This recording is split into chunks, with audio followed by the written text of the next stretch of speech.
What's up, everybody? It is episode 2, the second installment of Bill's Rebuttal. Got a couple topics. One main topic that had other things branch off to it. That main topic today is what is the value of different positions when it comes to the NFL? And to give you a backdrop of how I came up with this topic, the other night, about a week ago, when the Rams and Seahawks was playing, I'm texting with my homeboys and we're discussing how good Aaron Donald is. And I'm like, he is the best player in the NFL, bar none. And, one of my homeboys came back and said, well, he's not as valuable as Russell Wilson.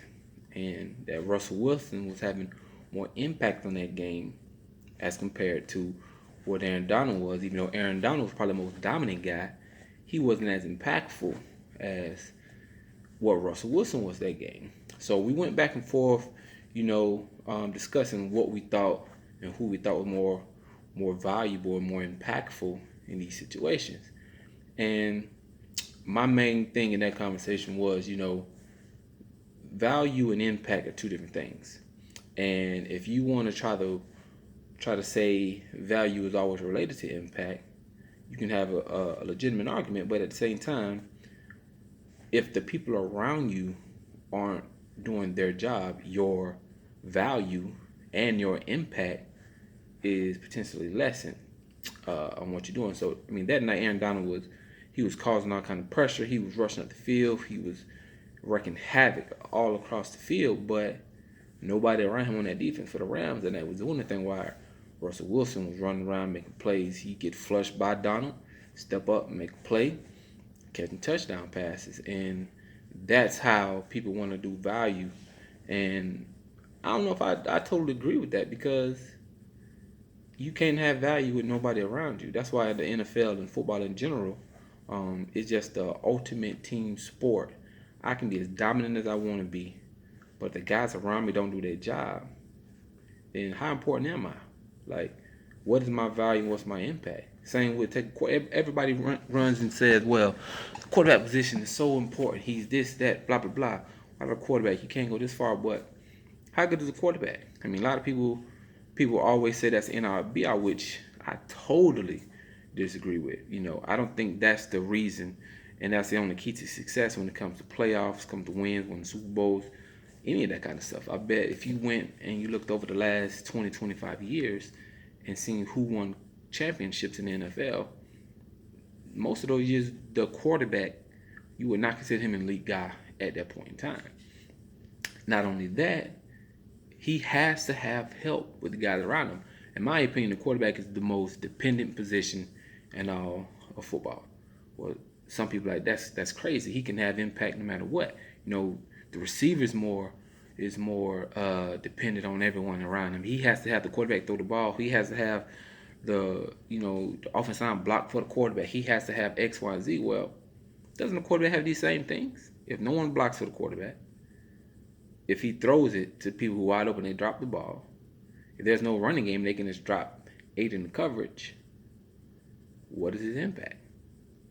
And then all that's led to the next conversation we had was in terms of what should the Browns do with Odell Beckham Jr. Should they move him with all the issues that they've been having with their offense? And most people point to the fact that the offensive line is issued, and it's been proven that no receiver really goes and affects the win-loss column when you look at it. And therefore, they are less valuable than a lot of other positions of offense.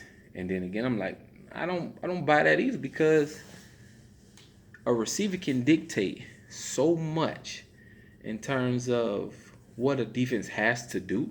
Like if you have Randy Moss, Jerry Rice, let's take Odell Beckham, or Julio Jones, or Hopkins. Like, you have to roll coverage. You have to walk on the field like, where's this guy? Let's set our defense up to stop this guy, especially if a team can't run. Always, first thing defense is going to do is, all right, let's stop the run. The second thing is, all right, what's their most explosive player? Who's their most dangerous receiver? We have to take care of him. If we don't roll coverage, if we leave him one-on-one, he going to eat us alive. Now, if I got the defense got to take 2 guys to take care of him, now the offense could play 10-on-9. So if again goes back to what I started with, if those other 10 guys can't do their damn job and be successful against 9, that's not saying that the receiver's not having an impact. That's saying that those other 10 guys not doing their damn job. Because as any sport, if I got one more player, I should be able to win 9 times out of 10. If you look at even hockey, hell, when hockey is only a man down, the scoring goes up on power play as opposed to regular play in hockey.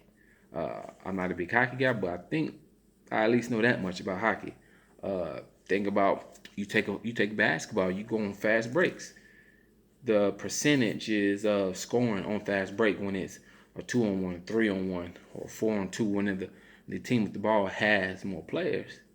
Same thing, that percentage goes up in terms of scoring. So it's no different if I got a superstar receiver that must be double and he must be, rolled to coverage too and that type of thing. Like, how is that not bringing us wins and losses?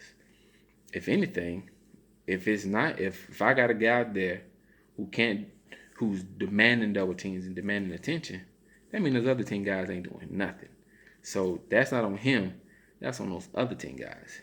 They're just my opinion in terms of when it comes to certain values and stuff. Now, do I think quarterback position is important? Yes. Do I think a running back position is important? Absolutely. Receivers? Yeah. Honestly, I believe that every position on the offense is just as important as the other, besides maybe fullback. I mean, no offense to any fullbacks out there, but I will say if you and they run, I take that back. Depending on your style of play. Because there's times I know when Lorenzo Neal wasn't in the game, when he played with the Chargers, their running game was nowhere near as good as when he was in the game. So really it all depends on the scheme. So I guess to come full circle, your value, your impact, your production really depends on who around you. You're gonna be hard pressed to find any player to be super productive unless someone else is halfway decent. I mean, if you look at Calvin Johnson, all the numbers that he used to put up, I mean, he had a decent enough quarterback who can get the ball in his vicinity. If he had a quarterback who was underthrowing him every time and overthrowing him the rest of the time, not that Stafford didn't do that a lot of times. I know my man Bree's gonna probably be mad at that part, but you got to have somebody around you. It's like you can be hard pressed to find quarterbacks without good receivers. And everybody said, "Oh, what about Tom Brady?" Well, there's always an exception to the rule. And another thing about that is, what is their scheme? They don't push the ball down the field. They don't need superstar dudes to run option routes. Now that helps, and they have had Gronk, who most of y'all consider the best tight end of all time. So he had weapons, maybe not a superstar receiver, but he had a guy who we can get the ball to and demanded double teams. But again, you look at his most productive years is when he had Moss, by far, in terms of yards and touchdowns and everything. So they didn't win a championship, but that was his most productive season by far. So yeah, comes to value. Nobody's value if the people around them are unvalued.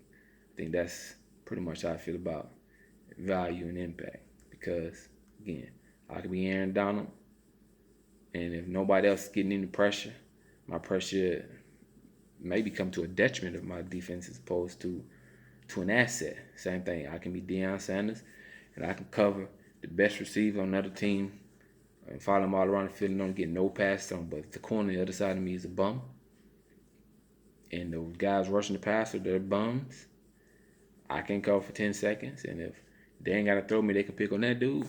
And what's really my value?